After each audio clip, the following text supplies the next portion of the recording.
Population estimation के methods की अगर बात करें तो आपके पास में नंबर ऑफ मेथड्स हैं, नंबर ऑफ इक्वेशंस हैं, तो हम वहां पर देख लेते हैं कि हम इजीली इसको कैसे आसानी से यहाँ पर समझ सकते हैं। सो पॉपुलेशन एस्टिमेशन की मेथड्स की बात करें तो सबसे पहला आपके पास में एक आ जाता है क्या, that is your arithmetic mean method. दूसरा आ जाता है आपके पास में that is your geometric mean method, arithmetic mean method, geometric mean method. Third one आ जाता है आपके पास में that is your incremental increase method.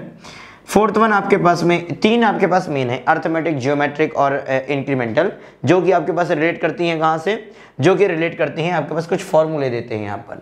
इसके अलावा जैसे कुछ मेथड्स हैं तो एक आपके पास में आता है दैट इज योर ग्राफिकल, एक आ जाता है आपके पास में ग्राफिकल एक्सटेंशन मेथड, एक आ जाता है आपके पास में that is your comparative graph method, एक आ जाता है कंपैरेटिव ग्राफ मेथड।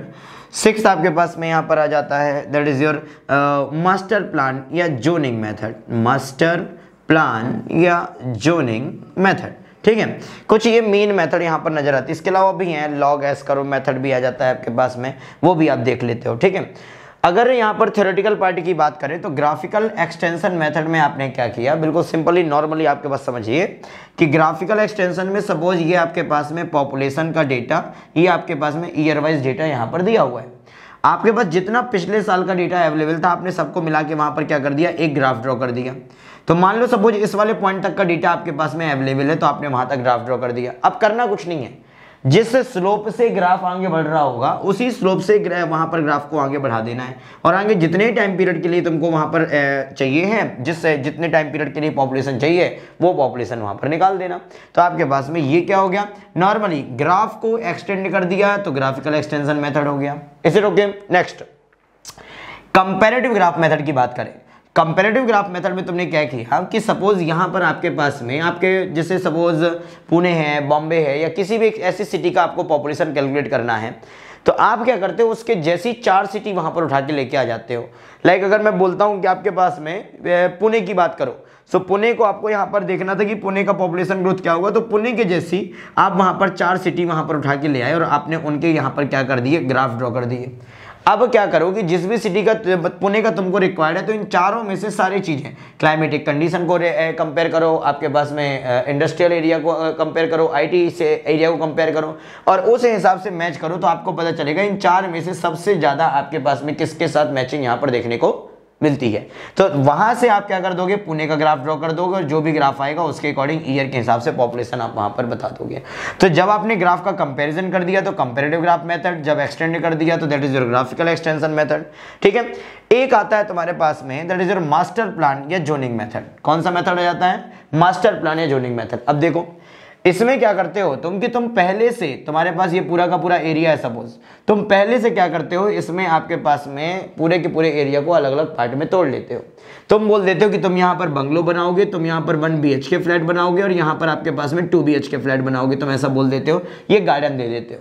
तो तुम्हें पता है, तुम्हें क्या पता है कि यहाँ पर बंगलो बनाने, सपोज तुमने वहां पर 30 बंगलो बना दिए।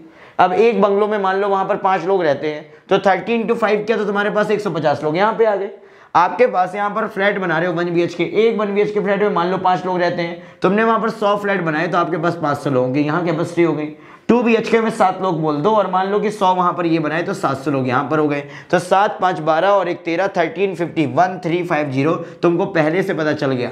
तुम वहां पर टाउनशिप डेवलप होते हुए देखते हो, तो टाउनशिप वगैरह में जब टंकी बनाता है पानी की तो पहले से बनाता है ना, और अगर पहले से बनाता है तो मतलब उसको मालूम है कि कितने लोग आने वाले हैं, तो एक एस्टिमेशन वो पहले से कुछ इस तरीके से लगा के रखता है। तो आप इसको बोल देते हो मास्टर प्लान या जोनिंग मेथड, कि आपने पहले से सारी चीजें वहां पर डिसाइड की हुई है। Okay, so this one is your master plan और जोनिंग मेथड। बात आती है 3 मेथड जो इंपॉर्टेंट है। सबसे पहला अर्थमेटिक मीन मेथड, दूसरा जियोमेट्रिक, तीसरा इंक्रीमेंटल। तो सुनो इनके बारे में। सबसे पहला अगर यहां पर उठा लें किसको, arithmetic increase method. Arithmetic increase method की अगर बात करेंगे तो यहां पर आप बोलते क्या हो कि ये अप्लाई किया जाता है किसके लिए, ओल्ड सिटीज के लिए। जो पुरानी सिटी होती हैं जहां पर ज्यादा ग्रोथ नहीं होती, उसको कैलकुलेट करते हो तुम किसके हिसाब से, आपके पास में यहां पर ओल्ड सिटीज को कैलकुलेट करते हो अर्थमेटिक के हिसाब से। दूसरा आपके पास में यहां पर जब तुम जियोमेट्रिक की बात करते हो तो जियोमेट्रिक के लिए आपके पास में स्टेटमेंट ध्यान रख लेना कि जियोमेट्रिक को आप कभी यूज करते हो जब आपके पास बात आती है यंग सिटीज की। यंग सिटीज की बात आएगी तो आप इसको क्या बोल दोगे, आपके पास में जियोमेट्रिक बोल दोगे। और इंक्रीमेंटल इंक्रीज, जहां पर आपको इंक्रीज और डिक्रीज दोनों देखने को मिल जाए वहां पर आप इंक्रीमेंटल इंक्रीज बोल देते हो। अब सुनो, अर्थमेटिक में आपके पास फॉर्मूला होता है P not plus N X bar that is equal to आपके पास पी एन टाइम के बाद में जब आपको यहां पर निकालना था पॉपुलेशन तो that is equal to P not. P not क्या होता है, that is your last known population. Last known population आपके पास क्या हो जाता है पी नॉट। एन क्या हो जाता है, पी एन और पी नॉट के बीच में नंबर ऑफ डिकेड जितने होते हैं वो हो जाता है आपके पास में 10 साल का टोटल मिला के। 10 साल मतलब एक डिकेड, 10 सालों को आपने एक डिकेड बोला, एन नंबर ऑफ डिकेड हो गया। एक्स बार क्या होता है, that is your average of increase in population. Average of increase in population कर दोगे तो तुमको क्या मिल जाएगा, एक्स बार मिल जाएगा। Okay, so that's it. इतना आपके पास में क्या रहा, पी एन रहा। जियोमेट्रिक इंक्रीज मेथड की बात करोगे तो आप बोलते हो P N is equal to P not into 1 plus R divide by 100 to the power N. Again N क्या है, नंबर ऑफ डिकेड। आर क्या है, rate of growth, that is your difference in population divide by initial population, that is your R. और P not आपके पास में क्या हो गया, पी नॉट हो गया last known population.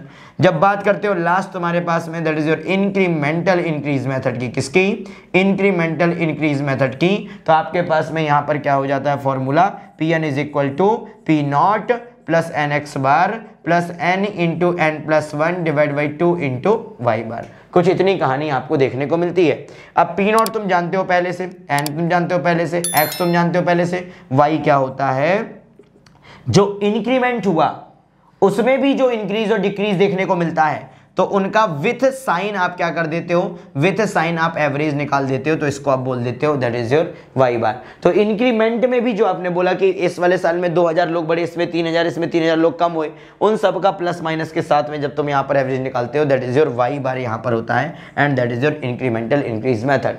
So this one is for old city, this one is for young city. ये आपके पास में सबसे ज्यादा रिजल्ट देता है, ये सबसे कम रिजल्ट देता है और इसका वैल्यू आपको वहां पर बीच में दिखाई देता है। ग्राफ को एक्सटेंड किया तो ग्राफिकल एक्सटेंशन, कंपेयर किया तो कंपेरेटिव ग्राफ, मास्टर प्लान बना के काम कर दिया तो मास्टर प्लान या zoning method. Is that clear?